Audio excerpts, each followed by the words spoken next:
அனைவருக்கும் வணக்கம். சாக்ஷிதா இன்டீரியர்ஸ். உங்கள் ஹாலில் நீங்கள் ஏசி போட்டும் உங்களுக்கு கூலிங் சரியா இல்லையா? அப்போ நீங்கள் ஒன்றும் கவலைப்பட வேண்டாம். இந்த மாதிரியான டோர்ஸை நீங்கள் வாங்கி இன்ஸ்டால் பண்ணிங்கன்னா உங்கள் ஏசி கூலிங் நல்லா பிரமாதமாக இருக்கும்.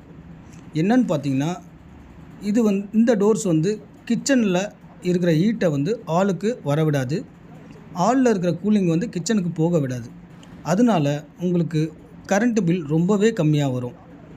இதில் நிறைய டைப்ஸ் இருக்குது. அனிகாம் மாடல், கிறிஸ்டல் டைப் டோர்ஸ். இதனால் உங்களுக்கு பக்காவாக எந்த லீக்கேஜும் ஆகாது. உங்கள் ஏசி கூலிங் பக்கா கண்ட்ரோலில் இருக்கும். இந்த டோரை வாங்கி நீங்கள் எக்ஸ்பீரியன்ஸ் பண்ணி பாருங்கள். வெரி குட் எக்ஸ்பீரியன்ஸ்னு நீங்களே சொல்லுவீங்க. இந்த மாதிரி டோர்ஸ் வேணும்னா ஸ்க்ரீனில் தெரிகிற நம்பருக்கு கால் பண்ணுங்கள். நாங்கள் சாக்ஷிதா இன்டீரியர்ஸ் மெஷர்மெண்ட் எடுத்து உங்களுக்கு ஒரு அழகான டோரை நாங்கள் செஞ்சு தரோம்.